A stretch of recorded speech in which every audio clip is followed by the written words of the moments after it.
Up the wobble. Okay. Excellent. Start. Good morning. I'm going to click. I'm Richard. It's a little worrying, one, for me to start this whole thing off, one thing. And the second thing is that I'm not a finance person. I don't know a lot about finance, but I know a lot about people. And so the idea of talking about rethinking finance for me is a little worrying. But anyway, we'll see how it goes. And what I'm going to do is I'm going to talk about three things. I'm going to talk a little about, as Laurie said, I live in Asia. I'm going to talk a little about people and money in Asia. I'm going to introduce some ideas versus just having a point of view. I'm going to share some ideas. We don't know whether they're any good. It's a provocation about what a bank might look like if it was designed in Asia. And then to a certain degree, think about what that would look like on the global stage. So I'm going to take those three things. So if I was to write a postcard, as I often do these days, it was like trying to get my thoughts onto a piece of paper. And I wrote a postcard from Asia to the financial services world, which is essentially, for me, focused somewhere between New York, London, Frankfurt, Amsterdam. I'm not sure about Copenhagen, but somewhere in that mix, I would say these kind of three or four things, which is, it's amazing to me that the financial services world is kind of cut off from the real world. And banks forget humanity, to a point where the reality is that people don't care about money. What they care about is what it does for them, right? It's a means to an end versus the means, and only the industry itself actually realizes that it's important to themselves. And the second thing is, again, as I live in Asia, there's a whole host of workarounds that people are beginning to do, and those workarounds are around the system that wasn't designed for them in the first place. And that there are now the workarounds are such a point that critical mass of workarounds are actually redefining what the industry looks like.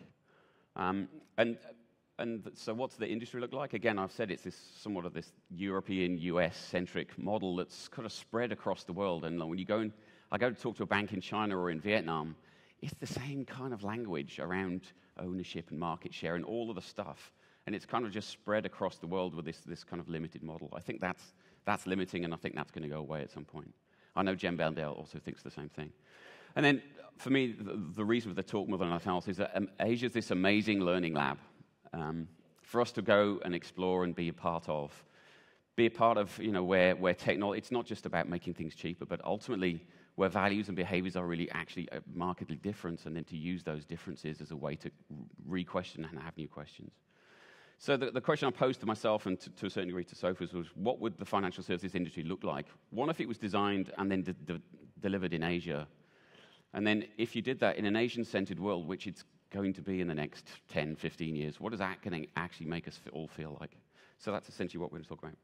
A quick commercial break, because someone asked me to talk about IDEO for 2 seconds. Designers put in IDEO at the sort of forefront of innovation. And people like Businessweek and Fast Company write really nice articles about us, which is kind of nice, but somewhat mind-boggling for us still. In this notion around design thinking and creative business thinking as a sort of agents of change, it's this notion of essentially design thinking is just this balanced approach, which talks about up here, which is often we get involved in it's the balance of sort of business and market share and technology, and what we tend to do is add a piece of humanity into that to start with. So no matter what the problem, we all start with, well, what's the use, what's usable, useful, and desirable for people before you actually start designing. And it never ceases to amaze me how many business leaders or politicians actually never spend any time with the people that they're designing for. And so that very simple thing has meant that we've gone back into this world of sort of the business of questions versus the business of answers. To a point where, our stated goal, if anything, is about creating positive impact in the world. And whether that's, in water entrepreneurs in Africa, or helping Jamie Oliver redesign what food looks like, or Bank of America, or sort of commercial work that we do. It's always the same thing as we're trying to create new ideas and new things and positive impact. And for the last 15 years, I think that these are even just some of the public clients that we've worked with in the world of finance. And so half of me thought, we're reinventing finance, and we've been working for 15 years. How come we haven't changed that? I was like, maybe I don't want to talk about that. But you can see it's just a massive challenge. So what do we see? I mean, it's no surprise that from many other places that category change often happens from the outside in. It's really hard to change from where you stand and look outside yourself. And so, the world that we do just outside of financial services, in the world of telcos, in the world of governments, in the world of healthcare and retail, all of those places are beginning to impinge on the world of what finance should be doing. And to a certain degree, you can either see that as this place of like, either the services are appearing where, to a certain degree, you're like either the financial services or banks should be doing. And so you could either see it as a place where they're having their lunch eaten, they're pointing to kind of catalysts of change, and all those catalysts of change could be interesting partners to go do joint ventures with in order for them to reinvent what they're about. That's not really, again, how we see things are happening. It's a bit of a shame. And then, as I said, somewhat around this sort of this industry model, and sorry for the bad diagram, that's all I could do on the plane, but the notion that as I sit and I go and talk to banks and financial services in Asia, no matter where they are, the language and everything around banks and financial services is all around this same kind of model it has come out of. Even though banks came out of Mesopotamia 2,000 years ago, it seemed to have been co-opted by a bunch of global banks that are sort of centered in Northern Europe and the US, right? And so as I look at sort of this sort of world we exist in, there's like 2/3 of the world's population doesn't live in the red bit, they live everywhere else. And all of the sort of optimism, all of the change is actually happening outside of this place. And so as I think about a new lens, clearly for me it's like there's a whole world of stuff outside of that we should look at as a way to become inspired about asking new questions. And so as I think about that, there's sure, money and financial services is all about power and politics and all the rest of the stuff that goes with it. But again, at the end of the world, if you try and boil the ocean, it's just really hard. So the question for us is as much as it's about big ideas of politics and change, it's also about legacy and dignity and human behavior. And so I'm just going to tell a few stories about at least what I can see from stories from sort of Asia, around Asia, money and people. Some of these will be, I don't know whether they're familiar, they're not. If they're too familiar, wave your arms and I'll move forward. But again, these are things that we see on a daily basis. So in India, again, the whole idea of trust. And as I go through these, there's two things I wanted to sort of highlight. One is around behaviors and one around values. So as I think about trust, and this is again, most of these are from projects that we've done. The idea of the sort of trust circle is very small in the developing world, in that most people don't trust their neighbors, let alone the government. And so, but the whole idea is that trust slowly happens in a very informal way. And so, there's this kind of like trust circle extends beyond the family and often ends up in these sort of small vendors. And again, for thousands of years, this whole thing's been carrying on, but no one's really been noticing. And so they become this sort of nodes on a network of really informal sort of lending and sharing, and such that, it's part of this sort of informal economy. In Japan, and actually this is a shot from a very old family in Okinawa, which is the southern part of Japan. They have this Moai loan system, which is essentially, again, there's a whole lot of thing about face and dignity in Asia. And so in small communities, everyone basically puts into a pot, and every month somebody takes the turn to take money out the pot not as an interest-free loan, but as a loan. And throughout the year, everybody basically puts some money in and brings some money out. It's just a way, again, for people to not figure out who has the most money and who has the least, but it's a way of exchanging money around and keep it in the system. And they've even taken this whole idea, again, Japan, the largest ethnic group in Brazil is actually Japanese. And so when they went to Brazil, that whole thing has enabled the community to build itself. And so for us, it's not about money, this is about dignity. And again, what are the values that are behind the behaviors? What are the values that are driving the things behind it? And for us, this is about dignity. It's not about giving a hand up, but it's not a hand out, but a hand up. In Korea, there's this thing called the Jeonsei, which again is going away. It came out of a time when interest rates are really high. And again, it was a way for most young people to get into the real estate market, or at least to have somewhere to live. And so you would give maybe 2 or 3 years of rent as a lump sum. The family would pull together and give that money to the landlord, who would then invest it. At the end of the 3 years, he'd give you the money back, and he would take the interest. And again, essentially, it was one of those things where the family was beginning to sort of rally around about trying to do those kinds of things. In China, again, it's just where I live, they're the sort of poster child of collectivism, or they had been. We'll see what happens in the next 5 years. But whereas essentially, parents are expected to give a dowry. So when couples come together, they buy an apartment, and then the family all goes and lives together. So again, there's this whole idea of kind of sharedness and sort of collectivism. Again, we'll see what happens in the next 5 years, but that tension is still clearly there. I mean, I've said Hong Kong, but it's essentially that the West is very much seen as, or at least from Asian perspective, the West is seen as a spending culture, and Asia is seen as a saving culture. But the saving culture, the idea of putting your money into a bank with like slight high interest, is not ever going to work in Asia. One, because of the family system that surrounds it, people had not been that worried about what was going to happen in the future. And so they were very happy to, like, when they want to invest and when they want to go growth, when they're going to risk really big. And hence the picture of Macau, right? So you have lots of stories of people of our generation basically investing in small businesses. They're into real estate. They're never going to put the money in the bank. The bank is just a place to put your money, but it's not where it's going to do it and make any difference to it.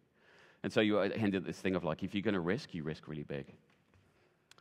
In Vietnam, again, with some of the newer economies, people prefer to put their money at home. And so there's this shot of all of these home safes that you can see in Vietnam where, again, people don't trust their neighbors, let alone the government, and let alone anything else. They want to keep their money invisible, away and out of the system, because that's kind of what they believe. They want it invisible but accessible.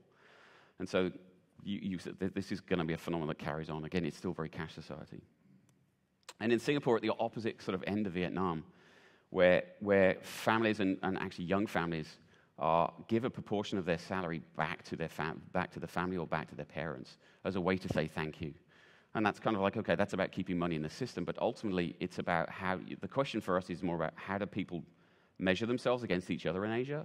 And for us, it's about legacy. If you've got 2,500, 3,000 years of history, keeping the money and having something that propagates where you're moving forward, it's much more about legacy than it is about the money. So the question is, how, in those kind of places, how are you enabling legacy to happen, and what does that mean to the rest of the world?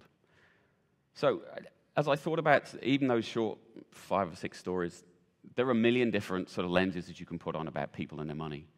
The biggest difference for me is this thing of like, in the West, and in general, and of course I'm now generalizing about 1/3 of the population versus 2/3 of the population, so forgive me for the big generalizations. But in general, the West is often about, and the bank's perception of financial services industry is about me and my money. We will help you deal with you and your money. It's very similar in Asia, but the layer that goes on top of that is about we and our money. And that there's a much bigger idea of collectivism and interdependence.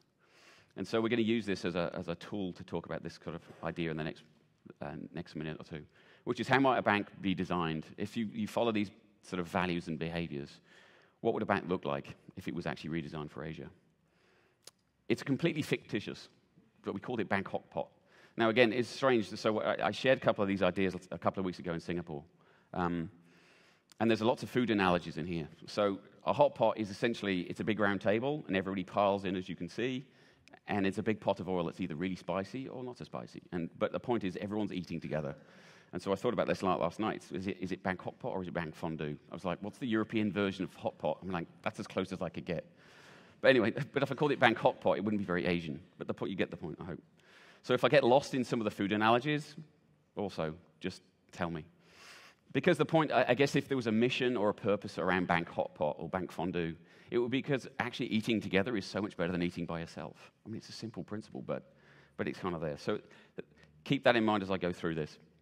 And it's essentially, if we thought about, okay, IDEO is going to redesign a bank called Bank Hot Pot, there's basically 3 big ideas. Flow, small as in big, and shared responsibility. And I'm going to share some ideas. Again, they're all provocations, we have no idea. And they all come from a place purely of desirability, not about how does it make money, how is it technically going to work. We haven't got there yet, and we probably won't. So the first one is about flow. And again, as I said, flow kind of in the West sort of goes up and down between grandparents, parents, the children up and down. But mainly it flows down. In Asia, again, because it's like if there's this whole idea of interdependence, the money flows in and out and across the generations. And also, again, mainly in Asia, there's a lot of family businesses. And so it begins to blur the lines of where the money is at any one moment and where the value is. And so it's really interesting as you think about this. So how might Bank Hot Pot sort of enable families to see, manage, and learn from their collective flow of money? So it's not about one thing, but it's the connective tissues in between. So sort of imagine the Tay family. Okay, Tay is a very popular name in Singapore, right? They have this family account. So everyone has a bank account, but they're all of the accounts are informally linked. So Mr. and Mrs. Tay can still manage the overall flow of the money through the account, but there are sort of opt-in privacy places where you can figure out who's going to know everything and who's going to know some things. It's not so much a game, but essentially it enables the family to do what the families already do. All the way down to, like, if you can imagine, if your privacy setting, if you wanted to educate your kids on how much money we spend on food, or how much money we spend on education, or how much money we save, you could turn those into percentages versus real numbers, and you could say, okay, so our family spends 30% on saving. And you could, again, begin to, like, use it as an education tool. I better speed up. You could also, again, plan those things in the future. So if you wanted to go to Euro Disney, your family wanted to buy a new car, you could do those kinds of things. Because, again, the whole idea of the individual risk and individual worries about individuals is different from families. So, again, if you've got a few fairly wealthy parts of your family, again, which will always pull you out of a crisis, that risk for the banks is different from individuals. Is this sounds crazy? I mean, there are millions of websites out there now, or whole services around, trying to make the visible invisible. And, these are just two I found. So between the one on the right is in Japan. It's essentially helping kids help their parents do the right thing and their grandparents do the right thing. And Liba is a big website in China, again, helping families manage their own stuff. So the question is, what are the new businesses and what are the new services out there that are, again, helping families to do what they're already doing, but doing it better? The second one is about small is the new big, where the current paradigm was always like you needed money to make money, right? But the new paradigm, or an emerging paradigm, is that technology platforms are enabling people to come together, like Groupon, et cetera, to enable that to happen. So again, as I think about the bank, how might the bank match people with similar investment goals and open up the long tail? It's the classic idea that everyone's been talking about. So again, imagine Yan Yan. So imagine in China, there's a huge stage in life around getting married. And so if you said, okay, well, could she set up a fund where there are lots of other people that are all trying to figure out how to get married, and the usual average cost is around $12,000. So if you said, okay, our wedding's going to cost $12,000, and you set up a sort of premium savings account or a premium account where everyone puts in $100 a month, it becomes kind of this like honeymoon insurance program where for a one-time payment of $12,000, you could put in $100 a month, and over a period of 10 years, you could take it out whenever you got married. But again, it's about future planning. And you can imagine Yan Yan's father then going, okay, well, that's really good, but I always wanted to get into commercial real estate. It never surprises me how many senior people in China are still investing in real estate. But anyway, the idea of, like, you can't do that as an individual, so could you find other grandparents or other parents that all have the same risk profile and all have the same aspirations, and pull them all together, and then they could do it together? Again, this was a really interesting idea. And I think about, so are we crazy? No, I mean, Google offers, again, this is still very much around value and around making things cheaper. Lasho is China's largest sort of group buying platform. But again, these things are beginning to happen, as we see.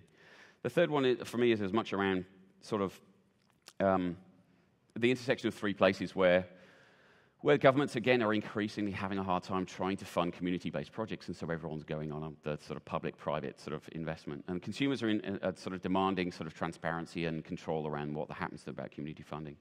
And the banks and the financial services world have this corporate social responsibility programs, which are, again, in usual, are completely disconnected from their core business.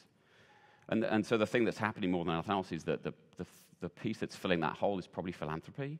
And the consumers can't work out whether they hate the banks more or they hate the government more. But either way, there's probably an opportunity. So again, how might we sort of enable this private citizen corporation kind of collaboration model? So again, in our bank hotpot, you can imagine where like on the wall in the bank, there's a big community wall. And whether it's, to play structures like outside here or whatever it is, those are projects that people and the bank and the government are basically putting out there and saying, here are things that we want to do. And so you could have a savings account or a fund where, again, half of the interest goes into a fund and that gets added to other people's funds. At the end of the month or the end of the quarter, the bank and you decide which of those projects is going to get funded, and then the government matches.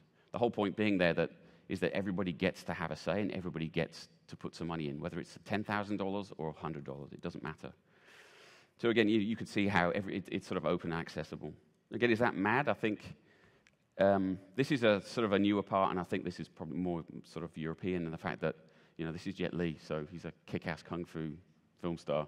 But again, he's using his fame to set up the One Foundation, and it's called One Foundation because you only need one RMB to actually partake. And so you can imagine 1.3 billion people times one kwai, that's a lot of money. And so his whole point is he just wants accessibility to happen. So again, as I think about the values of all of those ideas behind it, it's just like the whole idea of guanxi and interdependence. Like, if you feed the pot, it will feed you, right? I think about, like, don't let your neighbors go hungry, so it's about dignity. I'd hope the bank did this thing about respecting, Asia's a very multicultural society. Everyone's very much in their own camp, but they kind of understand, like the fastest growing restaurant in China at the moment, sort of Korean barbecue, but whatever. And so there is a respect for other people's tastes. The idea that your list, your secret list of your favorite restaurants becomes your legacy, right? It's the social currency that you can share. You're not shy about trying new ingredients. People are really experimenters in Asia. Everyone's really happy to try something new all the time. And all the way down to the idea of, like, stirring it up. The idea of constant change is always happening. And so as I think about, okay, even if the bank did want to make money, then how would it do that? And so if you follow the food analogy, in general, if you eat together, people eat more. They eat for longer. They don't usually get as fat, but that's a different issue. They sort of eat a greater variety of dishes. They bring their friends along. They try new things. All of those things are, again, it's a different set of values and different set of values about how eating, and you can imagine how those values would apply to a bank. So what? So again, that was kind of this notion of, like, bank hot pot. So what? More than anything else for me is this notion that if you look at the map of the world, Asia's always over there or over there, depending if it's a US map or a European map. Asia's always at the edge of the world. And the point for me is it's moving to the place where it's the center of the future now, in the fact that it has 2/3 of the world's population, all of the sort of rates of growth are there. And it has a sense of optimism that you can't really see unless you get there. To everybody else, that sense of optimism is actually quite scary. But when you're there, it's actually quite enlightening. So as I think about that, there's also this thing that's happening where there's this world of reverse innovation where people would, like GE, would go to one part of the world and they would see what was happening, and then they would take those ideas back to the mothership. And it was always usually about making things cheaper. But the reality is we're moving from this sort of reverse innovation world to reciprocal innovation, where there are literally at any one moment hundreds of different experiments all happening all over the world, all at the same time. I mean, Visa's doing a series of projects from their offices in Singapore in Rwanda as a way, again, for them to see what the future looks like. And as I think about all of the financial services, it's a matter of, like, what are they actually learning from those places? Because as I think about because they're kind of, I think from what I see the banks beginning to resurface and go back to the values they originally had, which was as much about enabling flow of things versus being the bank. And it was interesting because if you go back to 2,000 years ago, people would bring their money, which was probably at that point, probably around your crops. They would bring it to a sacred place. They would bring it to the temple. And it's funny how banks, sadly, still look like temples, but they don't act like temples. They're not accessible. And so there's an interesting notion of, like, if everyone's going to go back to the original values of what banks are about, which is about sort of flow and enabling community and connections, that's still really different from what they need to do, what they've done in the past. And what they need to do is essentially open up to people. And so as I think about that, it's kind of less of the bank and more about people. It's more about, you have to sort of stop thinking like a bank and start thinking like a person who owns a bank, where things are based on empathy, not on transaction, where sort of money is the means and not the end point. And so even the 2008 crisis for me is this place where if it was an epiphany about banks stopping being macho and competitive and started being intuitive and sort of empathic, figure out what those values are and how do they apply to the sort of the leaders of the industry. And in closing, it's interesting for me as I think about it. Sure, you can't. The sun's out now, but as I think about those experiments that are happening, this is a shot of Square in California. So depending on where you want to look, this is an interesting notion of, like, you look to a few investors in Silicon Valley, right? And they'll tell you that's going to change the industry. And it clearly will do, right? The idea that you can swipe your credit card through and it's attached to your iPhone, great. Or, in my world, you could look to M-Pesa, you could look to Africa, and you could look to Bangladesh and places where Grameen Bank's playing, where 2/3 of the world's population live. And so, on the left, that's about sort of changing the industry, but on the right, it's changing the industry, and for me, changing the world. And the fact that there are lots of ideas and lots of things coming out of Asia has become this interesting place to go. So, in closing, I have 4 questions, Laurie, I'm just going to pose, that are kind of in my head as I went through this, which was, if you put a wider angle lens on your business, and it actually doesn't matter whether it's in finance or in other things, right? Kind of what new questions would you come up with? We always have the adage, if you ask the same questions, you end up with the same answers. So in looking at the world and looking outside and being inspired, what are the new questions you come up with that enable you to point to new value? Could your corporate social responsibility teams be actually the R&D? They're kind of out there searching for new value all the time. I mean, I can't say, I believe that's what will happen in the next 5 years, is that CSR teams will actually get embedded into business, and they'll drive the purpose of the core business of what should be happening. I can see some nodding heads, so right on. And again, if everybody knows this, and this is a funny thing, like we know the banks know that they're not doing a great job, and they know that we know that they know. It's all of that stuff that's the same. But can you be in the business of transitions? Because if you know what the future is going to be different from what it is now, how can you be in the business of transitions? And so therefore, what are the experiments that you're pulling? What are the experiments that you're doing? And how is that going to affect your business? And I think more than anything else, how can we engage the financial services industry in a conversation about value of legacy? So you can put a price on a toaster, on a TV. You can't put a price on pregnancy or dignity or legacy yet. We're also like, oh, it's okay, the market economy will enable that to happen. I'm not sure whether I want to be in a place where you actually put a price on that stuff. And so actually engaging and having a debate about what that means, for me, is really important. And so even as citizens, as politicians, it's all like, oh, it's all right, the market will enable it to happen. I don't get that. I don't buy that anymore. And so, the usual William Gibson thing, if the future exists, if it's unevenly distributed, like if the future does exist, you have to have the right mindset and actually be looking in the right place the first time. So, I'm done. Thanks for listening. 谢谢. Okay?